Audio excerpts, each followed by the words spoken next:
क्रूरकर्मा औरंगजेबाच्या कबरीचा वाद पुन्हा एकदा तापलेला आहे। ही कबर तातडीने हटवण्यात यावी अशी मागणी विश्व हिंदू परिषद आणि बजरंग दलाने केली आहे आणि त्यावरून विरोधकांनी इतिहासाचा दाखला देत वेगळी भूमिका घेतली आहे। पाहुयात औरंगजेबाच्या कबरीचा मुद्दा कसा तापलाय। लोकशाही मराठीचा हा खास रिपोर्ट।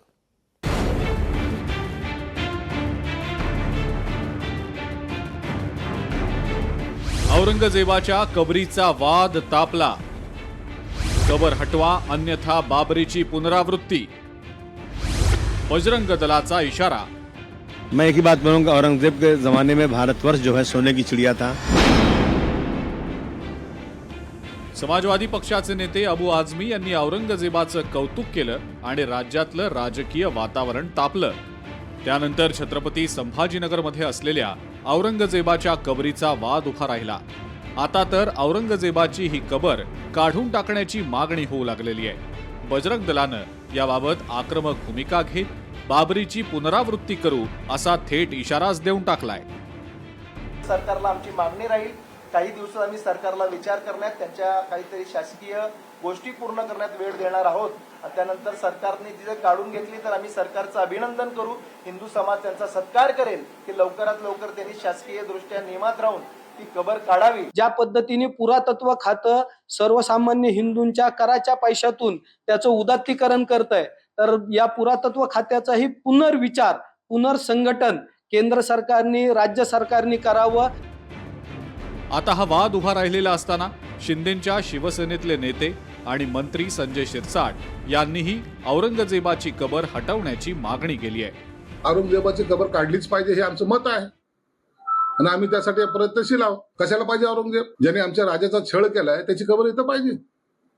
आम्हाला ते मान्य पण नाहीये आणि आम्ही उघडपणे सांगतोय, आम्ही सत्तेसाठी जन्मलेलो नाही, भगव्यासाठी जन्मलेलो आहोत। भगव्याचं रक्षण कसं करायचं हे आम्हाला ठाऊक आहे।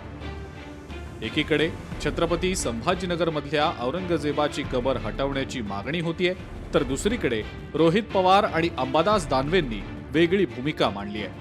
माझं एवढंच मत आहे की ते एक वेगळं प्रतीक, त्यातून सामान्य लोक सर्व जाती धर्माची एक प्रेरणा घेत असेल तर त्याला त्या प्रतीकाला आज काढून उद्या त्या बाबतीतली चर्चा नाही झाली तर इतिहासामध्ये कुठेतरी गडबड काही लोक उद्या जाऊन करू शकतात।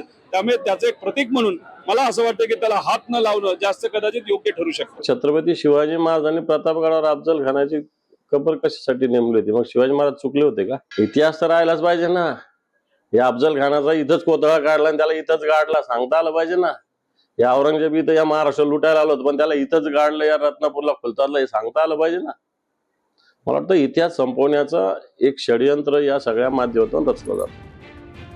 क्रूरकर्मा औरंगजेबाच्या कबरीवरून आता वातावरण चांगलंच तापलंय।